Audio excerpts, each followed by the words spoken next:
सफ़ाहत में झांकते हैं और अंग्रेज़ों के ख़िलाफ़ लड़ी जाने वाली मशहूर जंगों का तज़किरा सुनते हैं एक उर्दू मकाला के ज़रिए, जिसके लिए मैं आलिमत अव्वल के एक तालिब हसन अली मुश्ताक अहमद को दावत स्टेज देता हूँ कि वो आए और अपना मकाला पेश करें।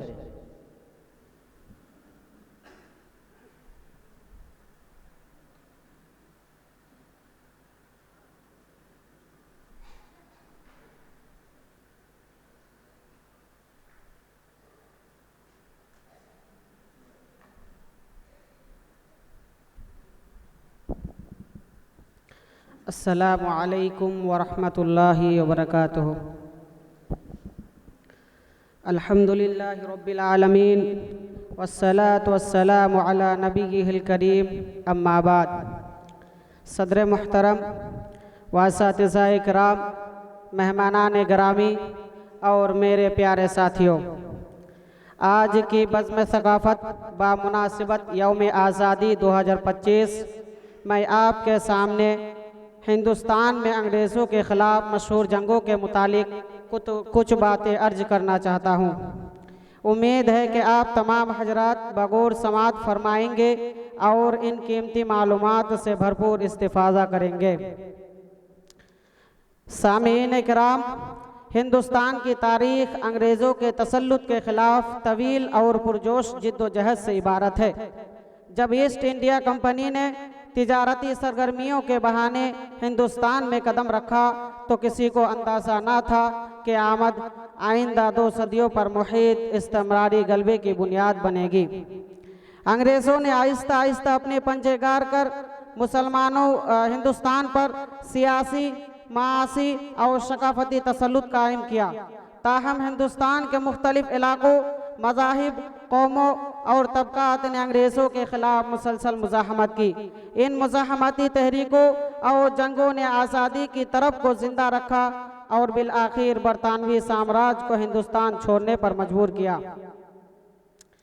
इन्हीं सरगर्मियों और जंगों में से चंद को नजर सामीन करना चाहता हूँ।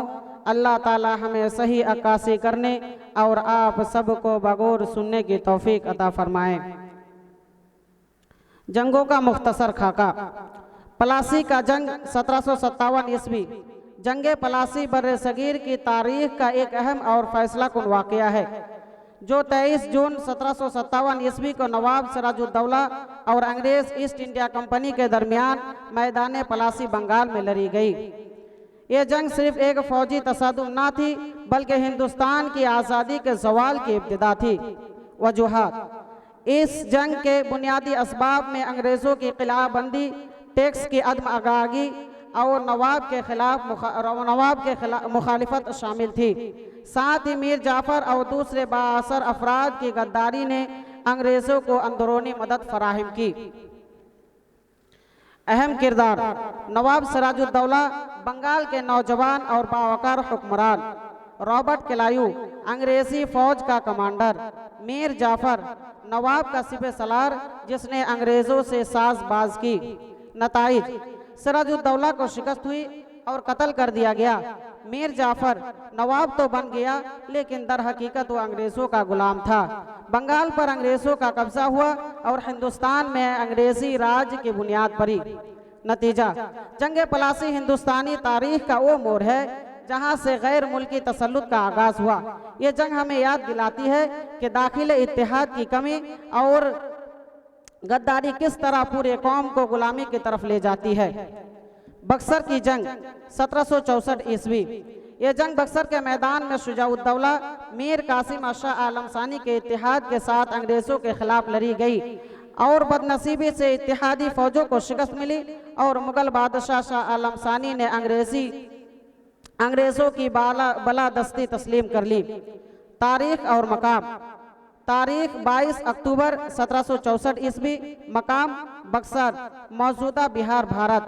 पसे मंज़र: मीर कासिम जो नवाब बंगाल था, ईस्ट इंडिया कंपनी के तिजारती इस्तेसाल और बढ़ते हुए असर रसूख की मुखालिफत की।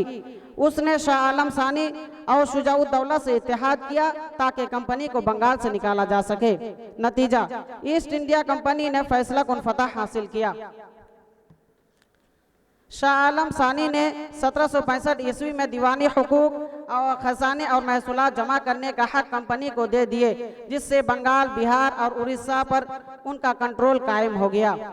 मैसूर की जंगें 1767 से लेकर 1799 ईस्वी तक मैसूर के हुक्मरान हैदर अली और उनके बेटे टीपू सुल्तान ने अंग्रेजों के खिलाफ 4 जंगें लड़ी। पहली जंग मैसूर 1767 से लेकर 1769 ईस्वी तक हैदर अली ने अंग्रेजों को शिकस्त दी। दूसरी जंग मैसूर 1780 से 1784 ईस्वी तक कोई नतीजा नहीं निकला, यानी कोई वाज़ेह फातेह नहीं हुआ।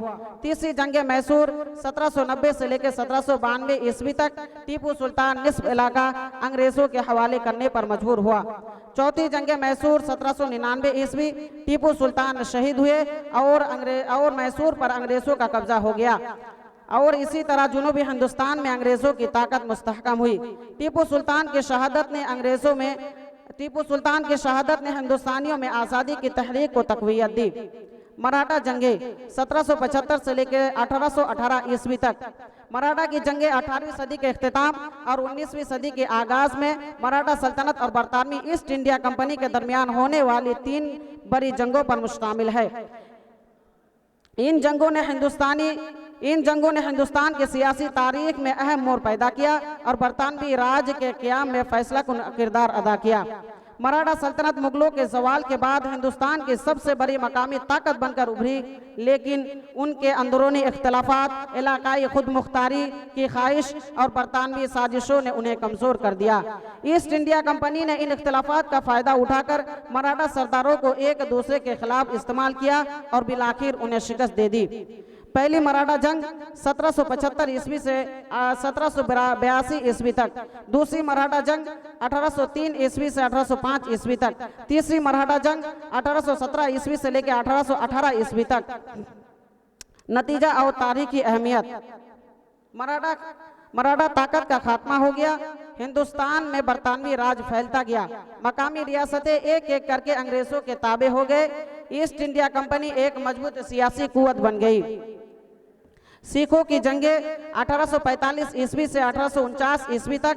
1845 ईस्वी से 1849 ईस्वी के दरमियान सिख सल्तनत और बरतानवी ईस्ट इंडिया कंपनी के दरमियान 2 बड़ी जंगें हुई, जिन्हें सिख अंग्रेज जंगें कहा जाता है।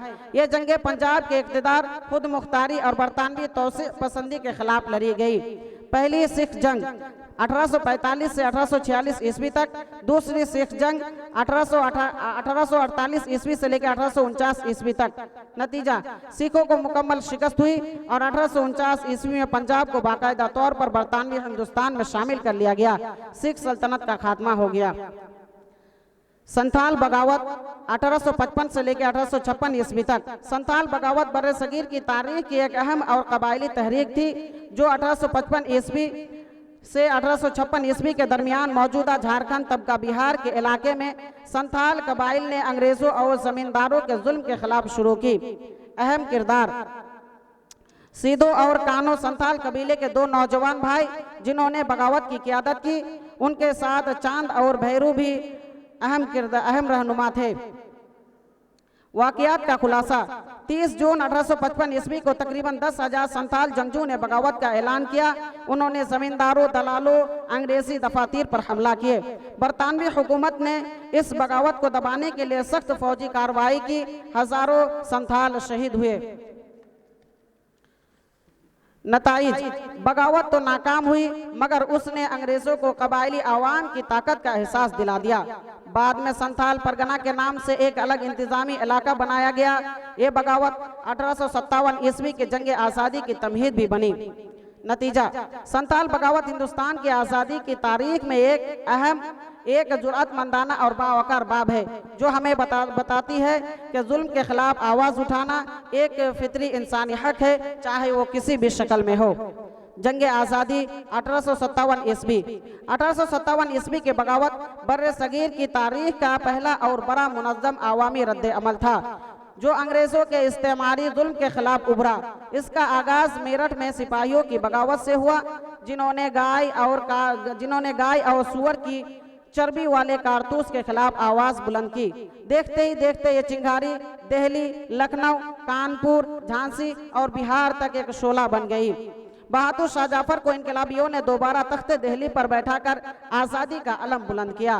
रानी लक्ष्मीबाई, नाना साहब, तात्या टोपे और खान बहादुर खान जैसे मुजाहिदीन इस जंग के दरखुशिंदा और सितारे बने। ये सिर्फ फौजी तसद्दुम ना थी बल्कि किसानों, जमींदारों, उलमा और आवाम की इज्तिमाई पुकार थी। अंग्रेजों ने बेपनाह जुल्म सितम से इस बगावत को कुचल दिया। दिल्ली उजाड़ दी गई और हजारों लोग शहीद हुए। बहादुर शाह जाफर को रंगून जला वतन किया गया और मुगलिया सल्तनत का खात्मा कर दिया गया। इस बगावत ने बर्रे सगीर में आज़ादी की तहरीक को नई रूह दी और आने वाली जिद्दोजहद का रास्ता हमवार किया। 1857 ईस्वी की जंग तारीख का वो संग मील है जिससे गुलामी के खिलाफ पूरे कौम को जगा दिया। रानी लक्ष्मीबाई की बगावत 1858 ईस्वी। रानी लक्ष्मीबाई झांसी की बहादुर मलिका थी जिन्होंने 1857 ईस्वी की जंग आज़ादी में अंग्रेजों के खिलाफ नुमाया किरदार अदा किया।